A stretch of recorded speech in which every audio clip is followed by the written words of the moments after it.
नमस्कार, मैं हूं सुरेंद्र गोस्वामी। आपका स्वागत है मेरे चैनल गोस्वामी भक्ति आनंद में। आशा करता हूं कि आप अच्छे होंगे। मैं अपनी वीडियो में आजकल अपने संस्मरण आपको सुना रहा हूं, भूली बिसरी यादें सुना रहा हूं, जो घटित हुआ है जीवन में अब तक वो सुना रहा हूं। हो सकता है कुछ लोगों को पसंद ना आ रहा हो, कुछ लोगों को पसंद आ रहा हो। मैं खुद अपने अनुभव आप सब लोगों को वीडियो के माध्यम से बता रहा हूं। आज फिर एक नए संस्मरण को लेकर आपके बीच आया हूं। आशा है कि आप पसंद जरूर करेंगे। गुरुर् ब्रह्मा गुरुर् विष्णु गुरुर्देवो महेश्वर, गुरु साक्षात परब्रह्म तस्मै श्री गुरुवे नमः। गुरु ब्रह्मा है, विष्णु है, महेश है, गुरु साक्षात परब्रह्म है। इसलिए गुरुजनों को झुककर दंडवत जैसे भी हो प्रणाम करना चाहिए। तस्मै श्री गुरुवे नमः। गुरुजनों के बारे में कहा गया है, सब धरती कागज करूं, सब धरती कागज करूं, लेखन सब बन रहा है, सारे समुद्र की मसी करूं, मसी मतलब स्याही, फिर भी गुरु गुण लिखा न जाए। गुरु की कृपा अपरंपार है, महिमा अपरंपार है। गुरु के बारे में कितनी बड़ी बात लेखक ने लिखी है। अगर सब धरती को भी हम कागज बना लें, सारे वनों से हम अपनी लेखनी बना लें, सारे समुद्र को अगर हम स्याही बना लें, फिर भी गुरु के गुण नहीं लिखे जा सकते हैं। क्योंकि गुरु ही हमें सब बताने वाले हैं, गुरु ही हमारा मार्गदर्शन करते हैं। गुरु ने हमें बताया है कि ये ईश्वर है। उसके बारे में ये कहा जाता है, गुरु गोविंद दो खड़े काको लागे पाए, बलिहारी गुरु आपने गोविंद दिए बताए। तो गुरु ने ही तो बताया है कि ये हरि है, ये भगवान है, ये महादेव, ये परमात्मा है, ईश्वर है। उनके चरण स्पर्श करने के लिए भी, उनको दंडवत प्रणाम करने के लिए भी गुरु ने ही तो बताया।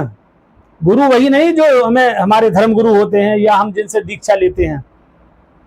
हमें जिन्होंने पढ़ाया है वो भी सब हमारे गुरु ही हैं। जिन्होंने व्यवसाय कराना सिखाया है वो भी गुरु हैं। आप किसी जॉब में गए हैं, वहां भी ट्रेनिंग में आपको पढ़ाया गया है, सिखाया गया है, वो भी हमारे गुरु हैं।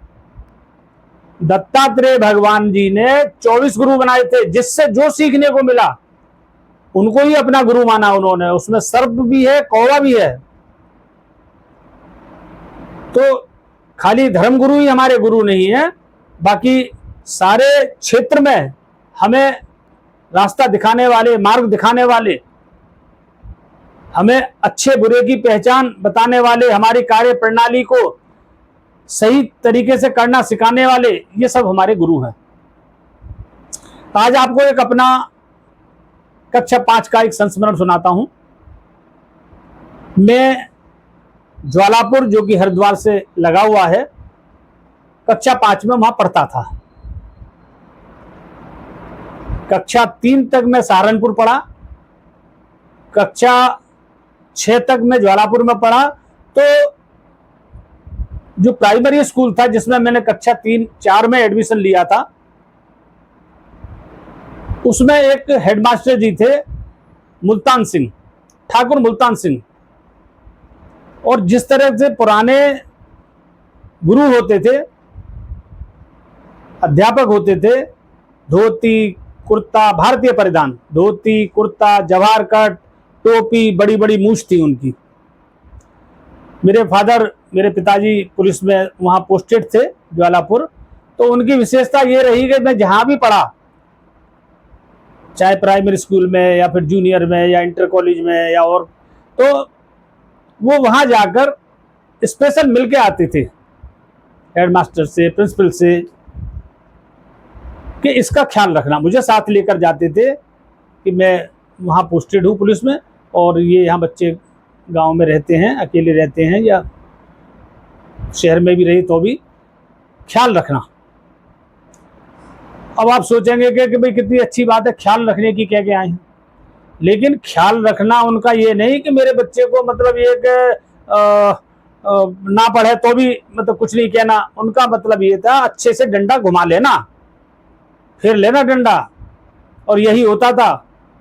टारगेट पे मैं ही रहता था पूरे स्कूल में भी और कॉलेज में भी।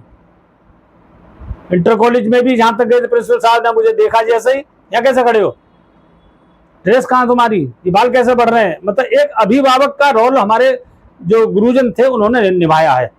हालांकि उस समय हमें अच्छा नहीं लगता था, लेकिन थोड़ी जब समझ आनी शुरू हुई तो समझ में आया कि हाँ वाकई वो हमारे हितैषी थे, और माँ बाप तो हितैषी होते ही हैं। तो मैं जब कक्षा 5 में पढ़ता था तो स्कूल के बाहर बहुत बड़े स्तर की रामलीला होती थी, और जो कलाकार थे, जो उनके सहयोगी थे, सबको स्कूल में ही 2 कमरे दे दिए जाते थे। हर वर्ष का ये कार्यक्रम था, वहीं वो सजते थे, वहीं रहना सहना खाना पीना। तो उस समय चलन था एक कि शाम को समथिंग 4 बजे अपनी बोरी बिछा करके आगे, है ना, उसको ईंटों से दाब दूब के अपनी जगह रोक कर आना, कि ताकि और कोई उस जगह को ना रोक ले ना घेर ले। तो मैं 4 बजे अपनी बोरी बिछा रहा था और ईंट वीट रख रहा था। मैं तो अपने काम में लगा हुआ था, मुझे नहीं पता कौन आया कौन गया। तभी मेरा किसी ने कान पकड़ा और बड़े जोर से दाब के मुझे खड़ा कर लिया एकदम। मैं ऐसे खड़ा हो गया जैसे कोई स्प्रिंग लगी हुई हो। और मैंने जो देखा तो हमारे हेडमास्टर जी मुझसे बोले, काम हो गया? मैं बोला हाँ जी हो गया।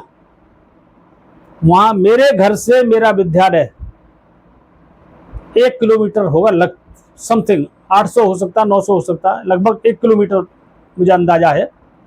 मेरा कान पकड़ा और पूरे रास्ते बाजार में होते हुए कान मेरा छोड़ा नहीं, घर तक भी उन्होंने, और जाकर के बस्ता ला। और बस्ता तो जब लाऊं जब उसमें काम हुआ हो, काम कुछ हुआ ही नहीं था, फिर भी लाया। कॉपी निकाल, बुझे मन से कॉपी निकाली, कॉपी खा ली, क्योंकि पढ़ने में रुचि कम थी, खेलने में ज्यादा थी। माताजी के सामने ही चांटे मारे मेरे हेडमास्टर जी ने। फिर पिताजी ने मुझे उनके घर पढ़ने भेजना शुरू कर दिया। तो क्या करते थे, ये जो खाल होती है यहाँ की, इसको जोर से दाब कर और बच्चा ऊपर उठता चला जाता था। और भी थे 4-6, मैं अकेला नहीं था। ये कलम यहाँ की बालों की ये पकड़ी और ऊपर खींच दी, कान मरोड़ा और ऊपर को उठा दिया। और एक और बहुत अच्छा करते थे, अच्छा ही बताऊंगा क्या करूँ। और अपनी कुर्सी के नीचे ये पंजा, ये इस पे कुर्सी का एक पाया उन्होंने रख दिया और ऊपर से बैठ गए। बिल बिला जाते थे, या कलम ली, कलम से लिखते थे उन दिनों तख्ती पर। तो कलम 2 कलम ली और यहाँ उंगली के बीच में ऐसे फंसाई और दाबते थे बहुत जोर से। तो ऐसे गुरुजनों से जो लोग 55-60 प्लस होंगे, उन्हें भी ऐसा कुछ अनुभव हुआ होगा, ऐसा नहीं है। क्योंकि उस समय के गुरुजन बिल्कुल पुत्रवत पढ़ाते थे, पुत्र की तरह अधिकार से मारते पीटते थे। ऐसा नहीं हमसे कोई दुश्मनी थी उनकी। आज का माहौल आप देख रहे हैं, मैडम या कोई सर जरा सा कुछ कह दें, घर वाले पहुंच जाते हैं, झंझट करते हैं, स्कूलों में मारपिटाई तक कर देते हैं, थोड़ा और ज्यादा लग गई तो FIR तक करा देते हैं। उस समय ऐसा नहीं था, खूब डंडा बजता था। स्कूल नहीं आए 3 दिन किसी वजह से, 4 लड़के भेज दिए, जाओ उठा के लाओ। उठा के लाए स्कूल तक, क्यों नहीं आए थे, फिर बचता था। तो बहुत पिटाई होती थी। और आजकल के बच्चों को कुछ नहीं कहते। पहले गुरुकुल प्रणाली में गुरुजी थे, आचार्य जी थे, अध्यापक हुए, फिर मास्टर जी हुए। अब गुरुजी तो कोई कहता ही नहीं है। विद्या मंदिरों में आचार्य कहते हैं तो बच्चे आचार्य जी नहीं बोलते शुद्ध, ना कोई उन्हें शुद्ध कराता, आचार्य जी बोलते हैं, आचार्य जी। और कह के आचार्य जी हंस जाते हैं। ये मेरा अनुभव है, मैं गया हूं सरस्वती इसमें विद्या मंदिरों में, तो सब आचार्य जी कहते हैं। अध्यापक तो सामने तो क्या मतलब कोई कहते होंगे, नहीं तो मास्टर जी, और मास्टर जी का अपभ्रंश क्या हो गया, मास्टर साहब, मास्टर साहब। और गुरु और शिष्य की तो बात ही खत्म हो गई है, क्योंकि शिक्षा का बाजारीकरण हो गया है, शिक्षा मूल मिल रही है। शिक्षक भी पैसे के लिए पढ़ा रहे हैं। बच्चा ये सोचता है कि पैसे दे रहे हैं हम, इसलिए पढ़ रहे हैं। पढ़ो मत पढ़ो, उन्होंने पढ़ा दिया, आपकी इच्छा। हालांकि सभी बच्चे ऐसे नहीं होते जो पढ़ने वाले हैं, वो पढ़ रहे हैं आज भी, उस समय भी पढ़ते थे। उस समय प्राइमरी के पढ़े हुए भी आईएएस आईपीएस हो जाते थे, होते थे। तो गुरुजनों का सम्मान सदैव करना चाहिए। बच्चों को, अपने को शिक्षा दो। गुरु हमारे पूजनीय हैं, गुरु का सदैव मान सम्मान करो। गुरु का मान सम्मान करेंगे तो शिक्षित बनोगे, संस्कारवान बनोगे। वीडियो अच्छी लगे तो लाइक करें, कमेंट करें, शेयर करें, और मेरे चैनल गोस्वामी भक्ति आनंद को सब्सक्राइब जरूर करें। मिलते हैं अगली वीडियो में। आज के लिए नमस्कार, आपका दिन शुभ हो। धन्यवाद।